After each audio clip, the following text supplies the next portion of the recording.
आपल्या सर्वांचं स्वागत आहे. मी आपणाला मानाचा शिवरायांनी जय भीम करतो.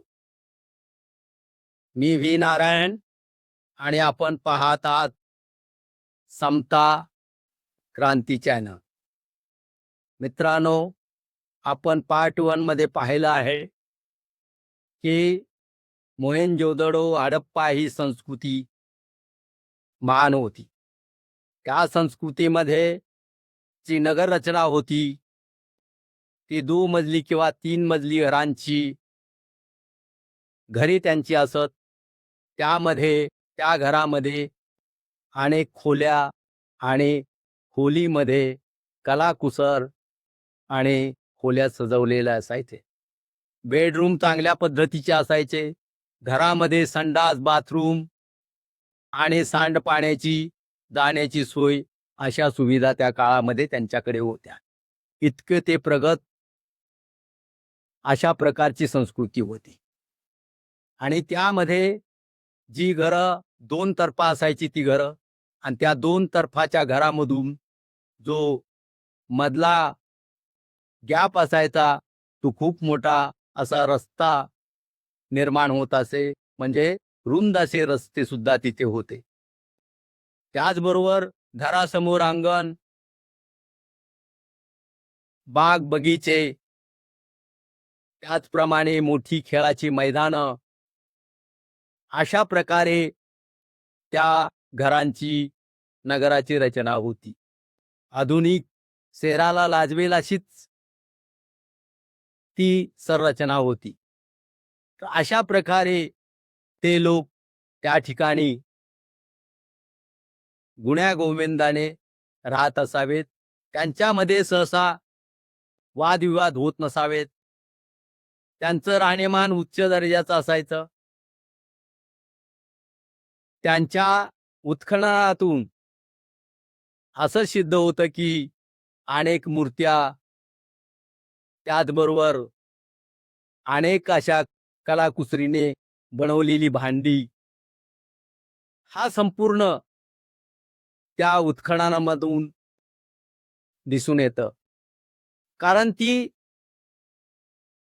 मोहेंजोदडो आणि हडप्पा ही संस्कृती उद्ध्वस्त झालेली होती.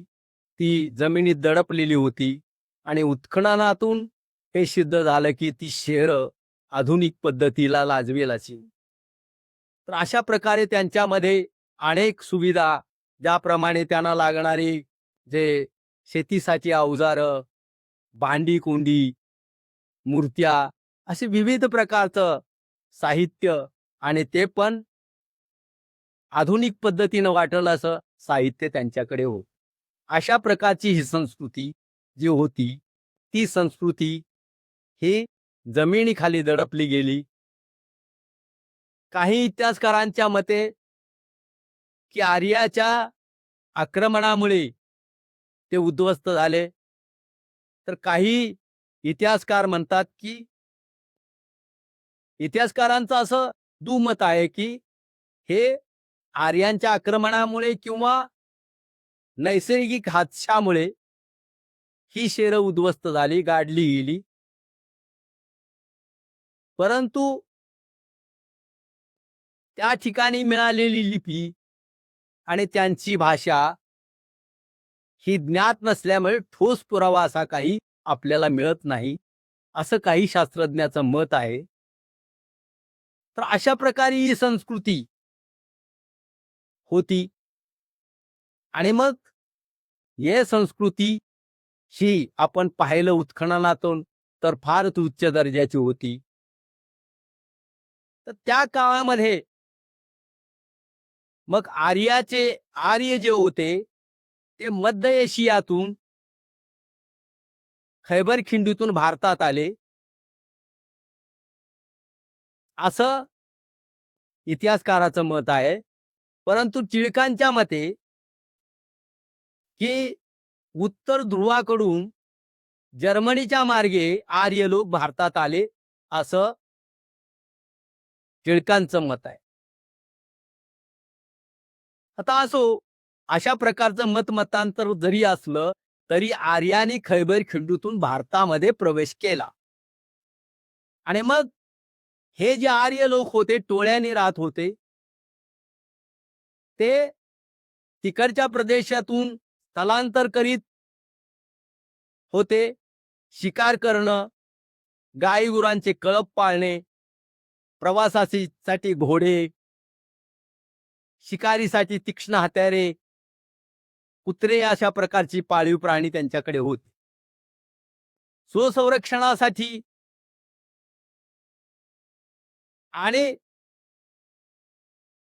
आणि हिंस्र प्राण्यापासून बचण्यासाठी त्यांनी तीक्ष्ण हत्यारे बनवलेली होती. आणि मग अशा प्रकारे की आपल्या जनावरांना, गाई गुरांना, म्हैस वगैरे शेळ्या मेंढ्यांना चांगलं हिरवळीचं गवत मिळावं, त्यांना अन्न मिळावं, अशा भावनेनं ज्या ठिकाणी ते प्रवास करत होते की अशा ठिकाण कुठेतरी मिळेल जिथं आपली जनावरं जगली जातील आणि आपले पण शिकारी किंवा आपला पण उदरनिर्वाहाचा प्रश्न सुटेल, अशा पद्धतीनं ते खैबर खिंडीतून भारतात आले. भारत हा नैसर्गिकरित्याच परिपूर्ण असल्यामुळे त्याचं आकर्षण अनेक जणांना होतं. तसं आर्यांनाही झालं. ते ज्यावेळी खैबर खिंडीतून अफगाणिस्तान या मार्गे भारतात त्यांनी प्रवेश केला, त्यावेळेला सिंध नदीच्या खोऱ्यामध्ये जे नदीचे काठ होते, त्याच्या बाजूला सुपीक जमीन होती आणि त्या सुपीक जमिनीमध्ये हे इथले मूळचे जे भारतीय होते, ते द्रविडन होते आणि ते आपल्या या वस्तीमध्ये वस्त्या करून घरं बांधून राहत होते, शेती करत होते आणि मुबलक असं पाणी, मुबलक अशी साधन सामुग्री असल्यामुळे त्यांनी फळझाडं अनेक प्रकारच्या वनस्पती, त्याच प्रकारे जनावरांना लागणारा चारा याचं भरपूर उत्पादन त्यांच्याकडे होतं आणि त्यामुळे ते समृद्ध होते आणि त्यांच्यामध्ये वाद भांडण किंवा लढाया होत नसत. ते सुसंस्कृत लोक होते. कधी वाद झाले तर 5 सुज्ञ लोकांच्या समोर त्यांचा न्यायनिवाडा होत असायचा आणि तिथं ते मिटत असायचं. अशा प्रकारची त्यांची संस्कृती होती. आणि मग अशा संस्कृतीमध्ये त्यांनी अनेक योजना राबवल्या होत्या शेतीच्या बाबतीतल्या. सुजलाम सुफलाम असं हा भारत देश त्यावेळेला होता. या सिंधू नदीच्या खोऱ्यामध्ये उंच अशा प्रकारचे डोंगर वगैरे असे होते आणि भारत हा डोंगर दऱ्याने पर्वतराजीने वेढलेला आणि अनेक वनस्पती जंगल याने वेढलेला असा प्रदेश होता. यामध्ये अनेक खनिज वगैरे मिळत होती. अनेक या ठिकाणी मौल्यवान वस्तू मिळत होत्या, ज्याच्यामध्ये हिरा, माणिक अशा प्रकारचे मोती वगैरे हे मिळत होते. अशा प्रकारे हा देश समृद्ध होता आणि त्यातलं जे प्रथम आर्यांनी सुरुवात केली ती सिंधच्या खोऱ्यातून आणि त्यांना वाटलं की आपण या ठिकाणी आपल्याला सर्व सामुग्री मिळणार आहे. आपल्या जनावरांची सोय होणार आहे, आपली सोय होणार आहे. आपण इथंच आपला मुक्काम करूया, ठिकाणी राहूया, अशी त्यांची मनोभावना झाली. पण त्यांच्या मनात आलं की ही जी मूळचे लोक आहेत त्यांच्याबरोबर संघर्ष केल्याशिवाय आपल्याला काही राहता येणार नाही. परंतु ते लोक सुसंस्कृत होते, अतिथी देवो भव अशा मानणाऱ्यापैकी होते. कदाचित त्या लोकांनी यांचं स्वागत अतिथी देवो भव म्हणून स्वागत केलं असेल. त्यामुळे युद्धाचा प्रश्न नसेल किंवा जरी त्यांच्यामध्ये युद्धाची भूमिका आली, त्यांच्यामध्ये झगडे झाले, तरी पण ते सुसंस्कृत लोकांनी सामंजस्यपणे मिटवलं असेल आणि त्या ठिकाणी मग आर्याने वस्त्या केल्या. तर यापर्यंतचा जो दुसरा भाग आहे तो मी याच ठिकाणी संपवतो आणि पुढील तिसऱ्या पार्टमध्ये आपण पुढील विवेचन करू. तर माझा एपिसोड तुम्हाला आवडला असेल तर माझ्या या चॅनलला सबस्क्राईब करा, लाईक करायला विसरू नका, शेअर करा आणि कमेंट जरूर करा. या ठिकाणी एवढं बोलून मी आपणाला जय महाराष्ट्र, जय भारत.